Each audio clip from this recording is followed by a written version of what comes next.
Okay. So I don't know how this is gonna turn out, but I felt like I had to make this, purely because there's just a lot of things going on right now. Like, you can see that my setting has changed, at least you'll notice it a little, but I am in a different place. And before I actually start with the actual topic of the video, I would like to just say that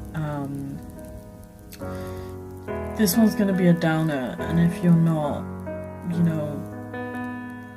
if you're not down with that, if you don't want to watch an upsetting slash very probably an angry video, I would suggest that you click off. But before you do, there is one thing that I wanted to say before we get into the whole topic. Me and Edward and I, we've been doing Sober October since the beginning of October, and neither of us have had a drop of alcohol, either in liquid form or in food. We have not had any. And in the last sort of 3 days, we would really appreciate if you donated some money towards the cause. As you know, the whole sponsorship is going towards Macmillan Cancer, which I have always supported. I've always heavily supported Macmillan Cancer. As you know, my mother passed away from cancer, so it's a cause that's very near and dear to me, and I would really appreciate it if you donated to that cause. And I'll leave a link in the description for you to go and donate. And they're a good charity. Even if you don't want to sponsor us, you can sponsor somebody else or just give money to whoever. Yeah, so I thought I'd put that in before I jump into this topic. But I will do that now, so any of you who wanted to just get up and leave, you're more than happy to. I'm more than happy for you to, sorry. And if you see me keep looking over here, it's because my notebook is here. I have just a bullet journal over here that I've written some notes in, so that I cover everything. So yeah, so as you can see, my setting and everything has changed. I apologize for the recording. It's just I'm desperate to get this out today, because I thought to myself, if I don't do it today, I'm not going to do it ever, and I need to get this off my chest, because I feel like I'm carrying around a lot, and if I don't get it off my chest, I will hold on to it and let it sort of simmer for a lot longer than I need to. And I do feel like that it's making me more emotional than I should be in my day-to-day life. So I moved, and I will admit that it was a very abrupt move, and not too many people have asked me directly, but I know that it's on people's mind. And I've told a few close friends what's happened, but I would like to share with everyone else what happened. And I think, and the reason why I'm making this so public is because I do feel like it's something that isn't spoken about very much, mainly because it's a fear thing, but I feel like I need to talk about it, because I scour the internet for things like this, where, I can relate to somebody who's in the same position as me, or going through the same thing as me, and I am sorry to say that I've never found something on this issue. At least not a serious video. I've seen a lot of joke videos, but those stop meaning things when you take into account that you need it to mean something. But I abruptly left my family at home. And the reason for that is because I have been a black sheep for about 2 to 3 years, maybe even longer, in my entire extended family, and there are 5 easy steps for you to be a black sheep in your Asian, Indian, Muslim household. If you follow these, steps, apparently. And before I even get into that, I wanted to address exactly what happened. Because I'm aware that this is going to be a public video, it's not just going to be my friends who see it, it's going to be everybody, whoever clicks on the video is going to see it. So I want to address why I left, because my family doesn't want to hear from me anymore, but I want the people who are looking for answers to get those answers. And I'm not going to direct them to this video, I'm not going to cause any drama, I'm just going to put it here just so I can say that I explained myself, even though I did try and it, fell on its face. So basically what happened is that since I want to say like 2 years, I think it's been about 2 years, 1.5 years, something like that. I've been either renting out places to stay, like Airbnbs or hotels, or staying at friends, or things like that, just to give myself some space. Because I just wanted to be either by myself or in company that, actually understood me. And I didn't tell my family that I was staying, in a hotel or at friends. I would always tell them that I was, staying at a different family member's house. Because it would have never been allowed for me to stay at a hotel or an Airbnb or at friends, because I'm too easily influenced or whatever. But yeah, I was doing that since, I want to say, like December of 2017. And maybe even earlier. And they finally found out, and I was put under the impression that there would be serious repercussions. I would be grounded, I would be given a shorter curfew time, I'd have less time to spend with friends. The net for me was getting smaller. And to put this into context, I'm a 23-year-old adult. I live in the UK, I live in London. And I initially felt very bad because I did lie. I did lie to my family. Whether or not you see it as a good reason for me lying is separate, but I did lie and I did feel bad about that, and yes, I agree that I should not have lied. However, I also think that, I shouldn't be restricted. Like, I feel like I'm not crazy for thinking that.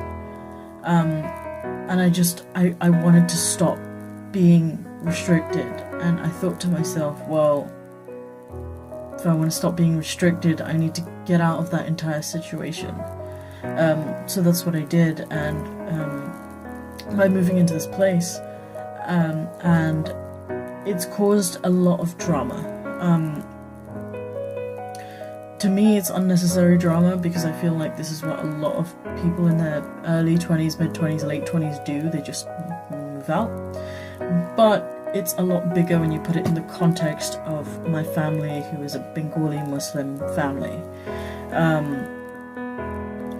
And I want to address what really, drove me to choose this.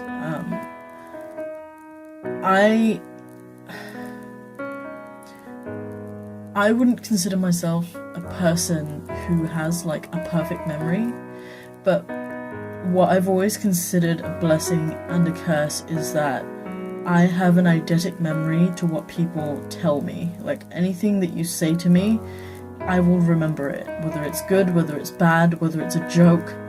If you say it to me, I will remember it forever. It's going to be in my head. And that's why, you know, I'm one of those people where, like, music will get stuck in my head, or, like, if somebody says, like, a great quote, like, I'll keep that in my head forever. It's never gonna leave me. And soon after this, like, drama started happening, two very specific things were said to me, and they've stuck to me. And I'm not gonna say who said it to me, because I don't think it's relevant, and B, I don't want any backlash to fall on anybody. Like,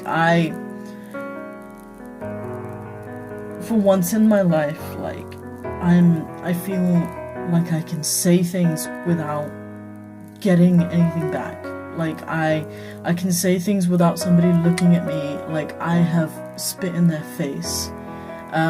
And I don't want to name and shame anybody, because I know the culture that I've come from, and I don't want to spread that by causing that person grief, even though what they said to me wasn't the most pleasant thing. But at the same time, I understand, and I feel like I'm over-explaining it, but I'll just get to it now.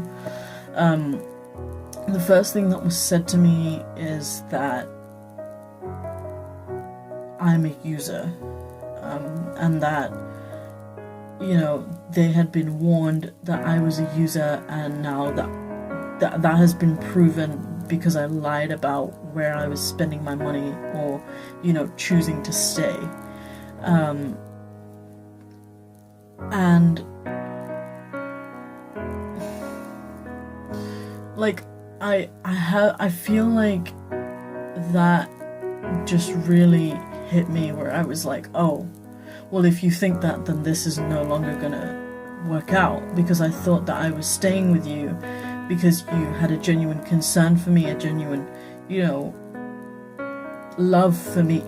And if I'm only staying there purely because you feel like you have to, and you feel like I'm using you, then I'm sorry, I can't do that anymore. That's not something I can do. I can't stay there anymore if you think that I'm, you know, taking advantage of something that was given to me. And maybe to an extent I was, but I never felt like I was using anybody. And once that was said, it's one of those things that you can't just take back in an instant. And it, you know, it just stuck in my head, where I was like, well, if that's the case, then I can no longer persist in that. I can no longer stay in that place because they feel like I'm using them. And the second thing that was said to me was that we thought that by giving you, you know, a little bit of freedom, you would be happy, you'd be satisfied, but apparently it wasn't enough. And I honestly have to say that, you know, is true. And that was like a major factor in me thinking, you're absolutely right. It's not enough, you know. I'm a 23-year-old, you know, I can't hang out with my friends as long as I want. I can't, you know, work wherever I want to work unless it fits your box or your list, or, you know, what the family wants me to do. You know, I can't eat whatever I want to eat. I have to fit into your box of what you guys eat. You know, I can't drink, I can't, you know, wear what I want to wear. And, you know, maybe I can't have a pet that I want to have. Like, and maybe that's, like, very petty, but it's my life. And I feel like I should be able to make choices, you know, beyond your constraints. I feel like I should be able to, even if they're mistakes, I should be able to make those mistakes. Because everything, you know, I take everything as a learning curve. And even if that, for example, it's an experience that, you know, is a bad experience, well, at least I'd know that that is a bad experience. You know, like, I just want to try things, and I've done so many things that I've tried them behind the backs of these people. And I feel good that I did those things. But at the same time, like, I could never tell them about that, and a lot of these experiences were good, and I could not tell them about it because they would just be extremely disappointed, or they would be, oh, why didn't you tell us first? Why did you go and do that on your own? You broke our trust. And to give like a huge example, and I'm gonna leave the links in the description because it was such a proud moment for me. I got published this year. Like, it has been like my dream since I was in school to be a writer. And like, I don't need to be an acclaimed writer, I don't need to be a published writer, I don't need, to be the next J.K. Rowling or whatever. But I got published this year, and I could not tell any of my family members because it just wasn't the path that they saw for me. And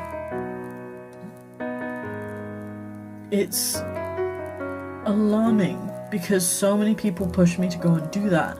Like, why are you even thinking about it? Just go and get published. And I'm sitting in the back of my head being like, well, why should I? My family will never accept it.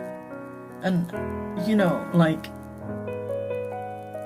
I need to be out of that space. I need to be aside from all of that because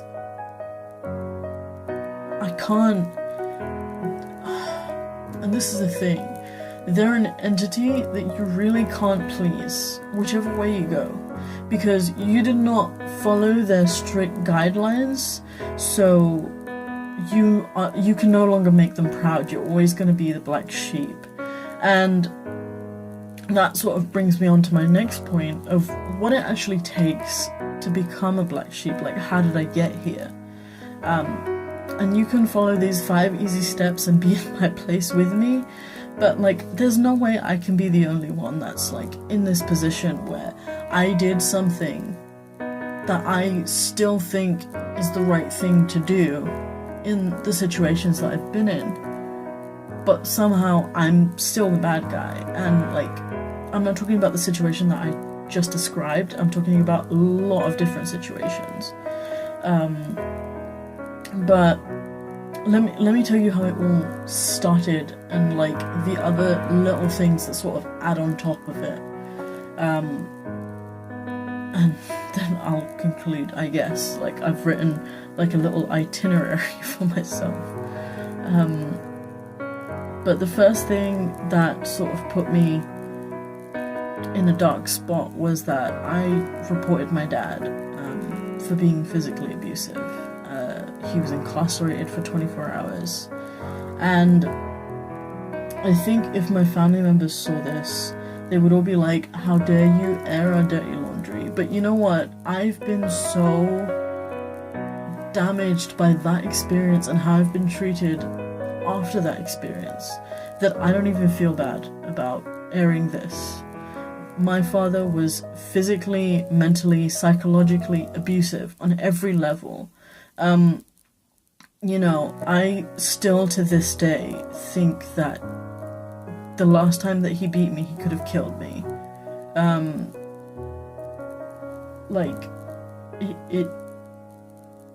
It just kept escalating. It wasn't the first time.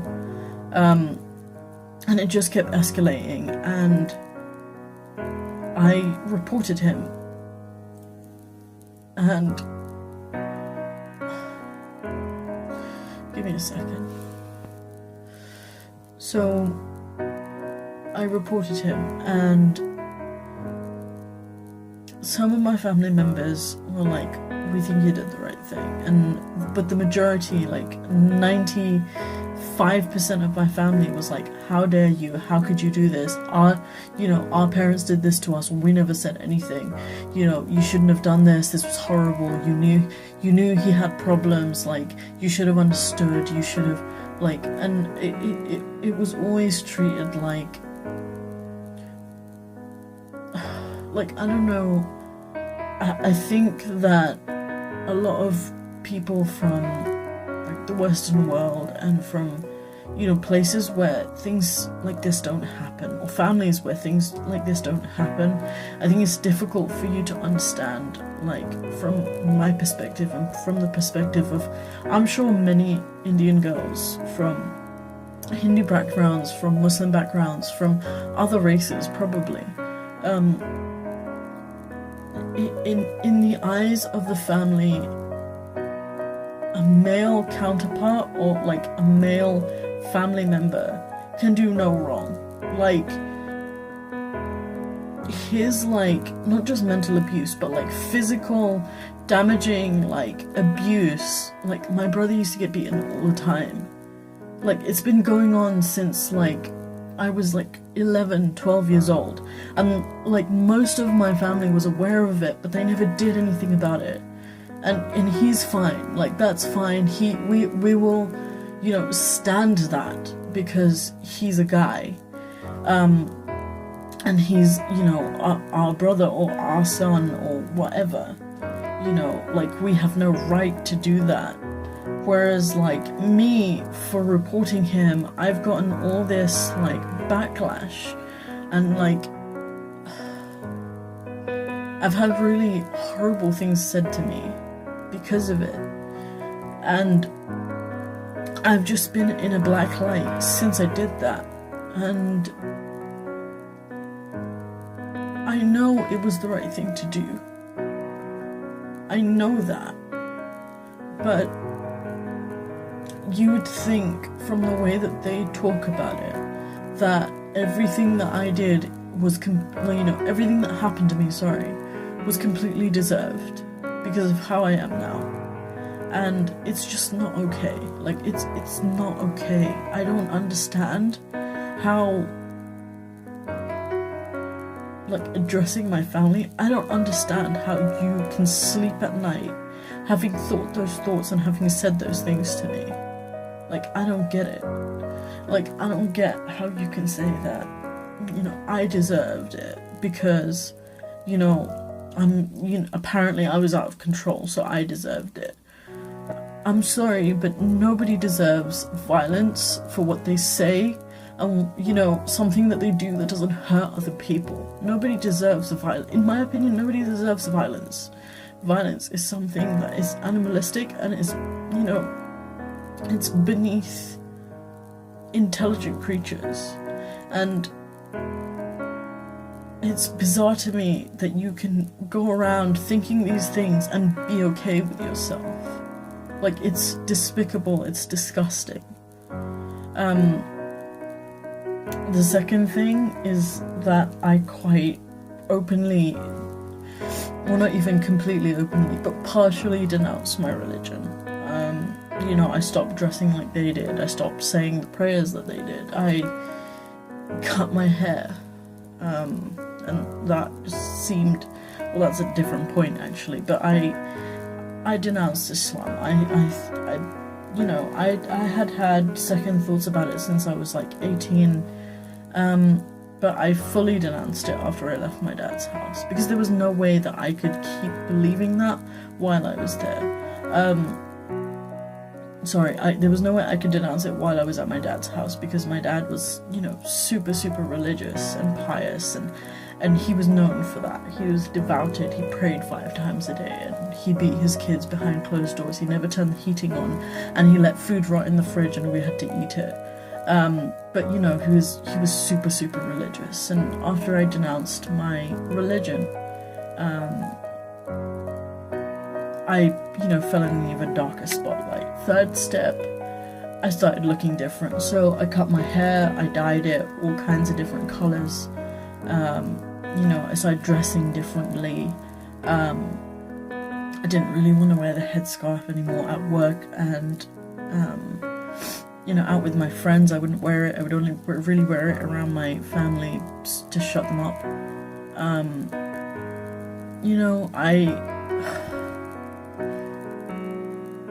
I just started looking different. That was it. I did my eyebrows. That's a big taboo in Islam, for those of you who didn't know. The fourth step, I reassessed my goals in life. one of my family's goals for me. Get married, be barefoot and pregnant, have as many kids as you can, die. That's pretty much my family's goals for me. I have family members who still have a grudge against me because I didn't want to marry a guy who they set me up with. And this is interesting because Islamically you actually can't marry a girl unless she agrees. But according to them, they didn't pressure me to marry. They did not force me or pressure me to marry him. Even though I said no in the February of 2015, I said explicitly no. And they kept pushing the marriage until the August of that year, which was the month that I left my father's house. And then I was blamed because the guy had booked like a big like haul or whatever. And his mother no longer wants to see me. Like, and they're not friends anymore. The family member who set me up with him and the mother of the guy, they're not friends anymore because I stood between them or whatever. It's very medieval and it's very backward, but it's still something that's very common. Like, girls are pressured to get married because they think that that's like the only way to be independent, and really you're not independent because you're living in your not your husband's house but your mother-in-law's house, and you have to do everything for her. And like, they'll say, oh, some mother-in-laws are nice, and you know, you'll get to know your husband, he's a good guy, we heard really good things about him. Well, I didn't want any of that because I think there's a virtue in knowing who you're going to marry before you marry them. I'm sorry if that offends anybody, but I think that there is a virtue in knowing who you're going to marry before you marry them. And maybe like 8 out of 10 times he's going to be fine. But like, my dad was a 2 out of 10 times. Like, he was a nutcase, and everybody knows he's a nutcase. And my mum had to marry him, and my mum had to stay with him. And I have heard it said, which is like the worst thing that I've ever heard said.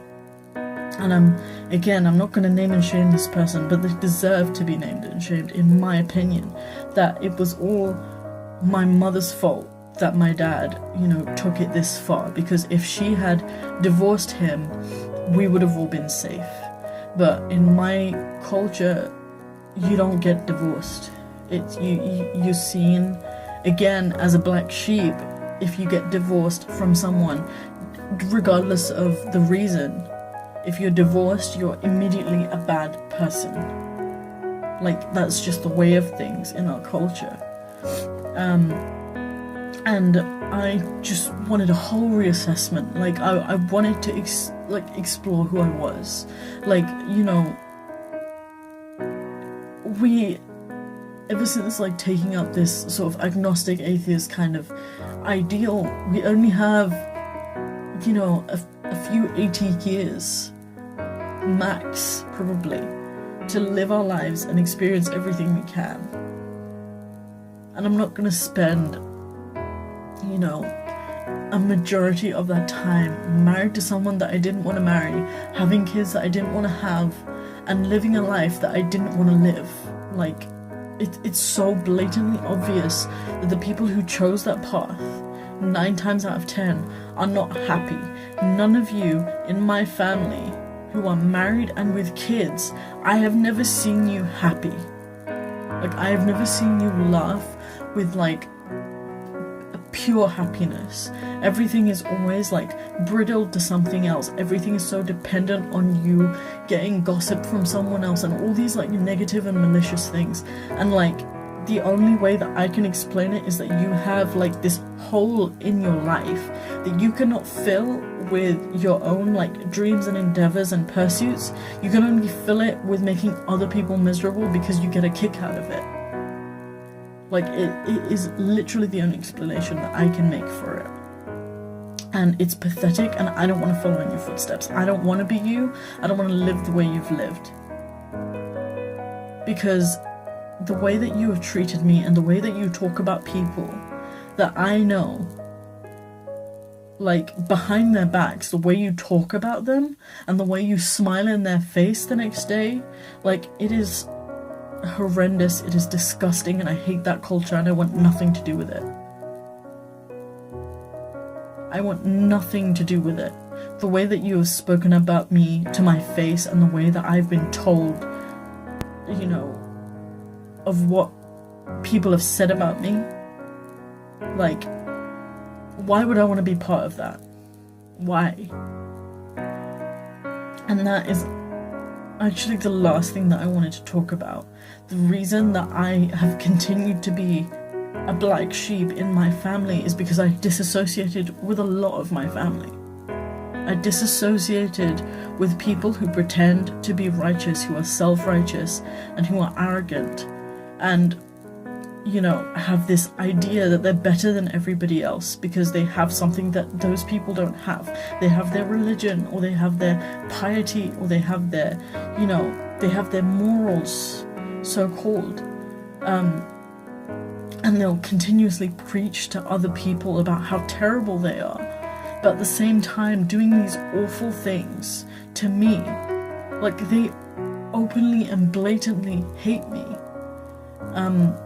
But they'll want me to be at every social gathering, at every family event, as if there's no, like, beef between us. There is. Like, you openly hate me, why would I want to be around you? And then when I don't approach those people or I don't attend those events, they'll come up all in my face the next time they're, you know, at the family that I used to live with, at their house. They'll come to me and they're like, one of them like yelled in my face for like a good 30 minutes.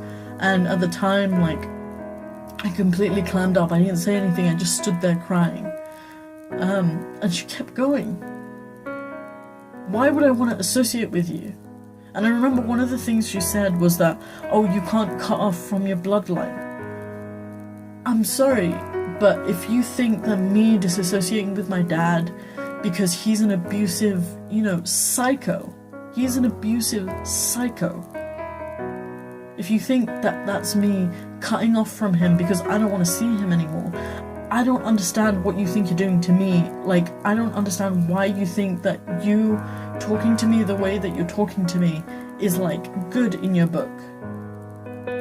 Because according to those people, according to you, I am a child, you know, who doesn't understand how the world works, who doesn't, know how to look after herself, who doesn't know how anything works, and is so susceptible to other people's influence that I need to be protected. But at the same time, you can sit there and you can tell me that I'm responsible for breaking up my entire family, for, you know, losing the kids to possible fostering. They're not in foster care. I would be more safe in the knowledge if they were in foster care. Just to put it out there, because I'm telling you now, my dad is a psycho. And like, I don't know where you get off. Like, I don't understand your set mind being like, oh, she's the bad guy, even though he did something and none of you intervened. He did something repeatedly that he should not have done to anybody, let alone me or, you know, my brother or anybody else. Like, I don't get it. I don't get why, you know, you would treat me like that and feel okay. And on the topic of, like, lying, okay, like, I know that I lied, but it's not like I haven't been lied to. It's not like it's not like my trust hasn't been tarnished. It's not like my trust has been completely squeaky clean since I left my dad's house. Like, the one time that I went to see my brothers and sisters after I left my dad's house, it was an Eid, which is a Muslim festival. You know, if you really want me... So, my camera died. And I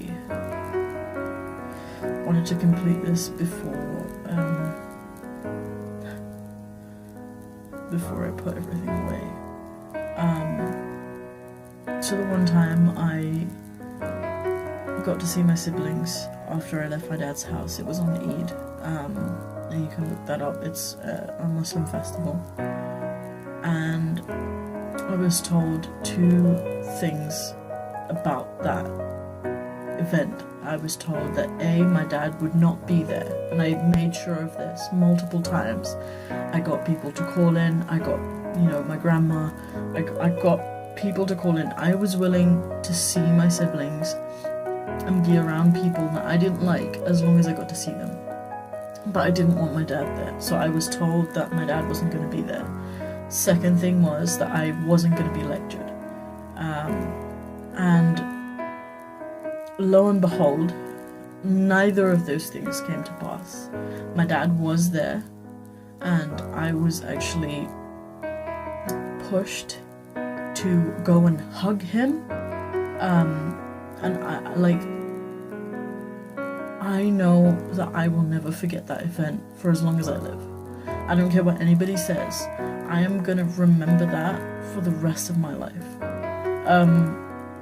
Because they were pushing me towards him, and I just remember clamming up and almost having a panic attack and saying, no, stop doing this, I'm not ready.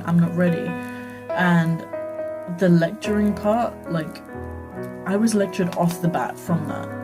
I was told, why did you do that? Why didn't you go to him? He was so ready to forgive you. He looks like he was gonna come to you. As if I was the one that needed forgiving. And then after that, there was a lull period while the kids were around, and I got to see them and hang out with them for a little bit. They didn't come to my grandma's house, but I guess that wasn't in the terms, so I got to see them for a little bit. And then at the end of the day, there was a 30-minute to 45-minute lecture on how I was a shit person and I shouldn't have left my siblings at my dad's house, and it was my responsibility to look after them. As if I don't carry around guilt for that anyway.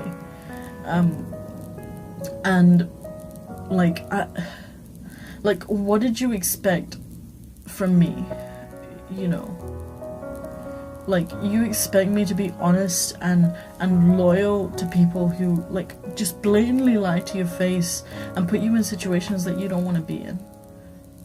Why would I, what survival instinct would be correct to tell me that, oh yeah, you should completely trust these people and you should completely even to this day, my uncle or somebody, I don't want to name drop, but somebody will be oh, he's gotten so much better with the kids, and I know that that's not true. I feel like I know my dad more than anyone, because after my mother passed away in 2013, I got to really know that guy.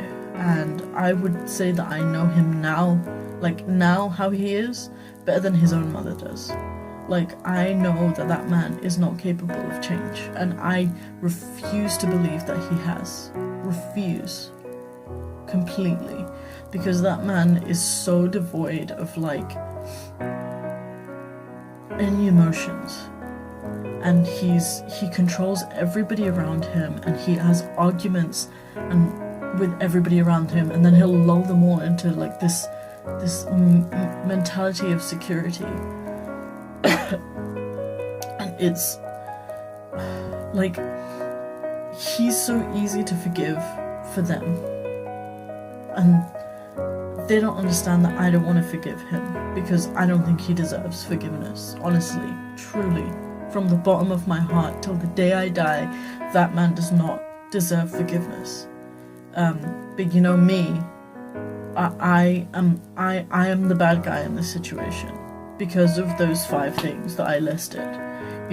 Because I reported him, because I denounced their religion, because I look different and I act different to them, and because I want different goals in my life, and because I disassociated with them, because I don't like them and they don't like me. And I am tired of trying to be the good person. The whole reason why I stayed with family was because I thought I had a chance of taking my siblings away from him, but I know that there's no chance of that now. There is absolutely no chance of that now, because they will never give those kids to me, ever. For the life of me, they won't do it. So, you know, I'm tired of trying to be this good, holier-than-thou person like all of them. And if, you know, all these things make me a terrible person, then I'm sorry, but I'm gonna keep being this way. I'm gonna live my life the way it's meant to be lived. You know, if I get diagnosed with cancer tomorrow and I'm gonna die in 6 months, I'm not gonna spend the next 6 months, you know, moping around and praying to God to forgive me. I'm gonna experience every single thing that I can until that day.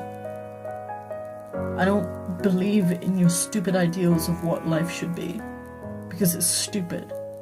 I believe that there's more to life than just, you know, getting married, having kids and dying. And I wish that I had told my mom that before she went.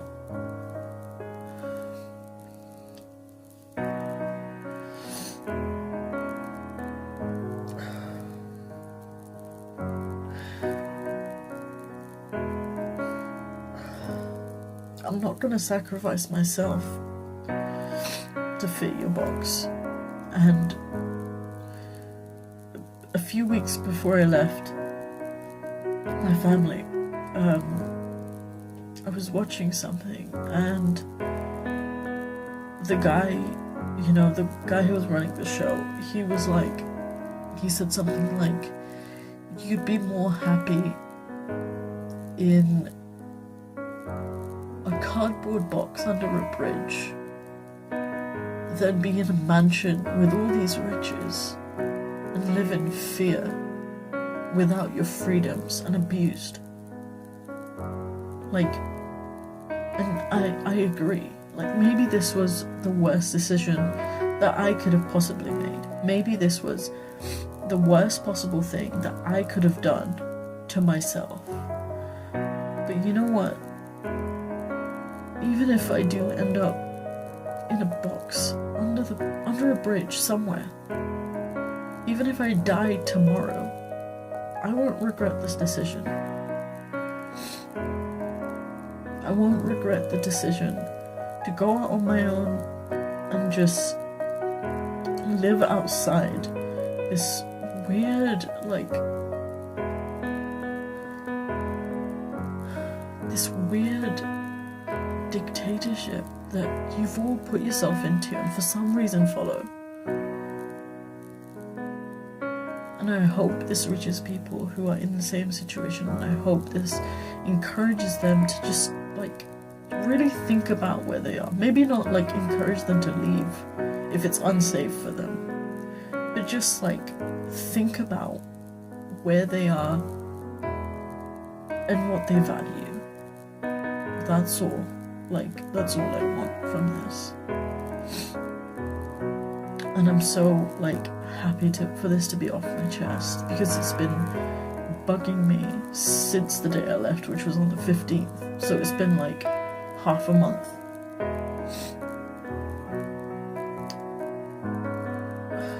I want to stop living to impress somebody else. I'm going to turn this off. I'm going to put some Halloween decorations up. Maybe put some new colours in my hair and just live my life. So those of you who stuck around, thank you for listening. Those of you who didn't, see you next time, I guess. But thank you for giving me a voice and for giving me somewhere to speak and for listening. I don't know how many of you there will be. I don't know how many of you there are. But however many there are, I'm glad that somebody out there is going to hear this. So thank you.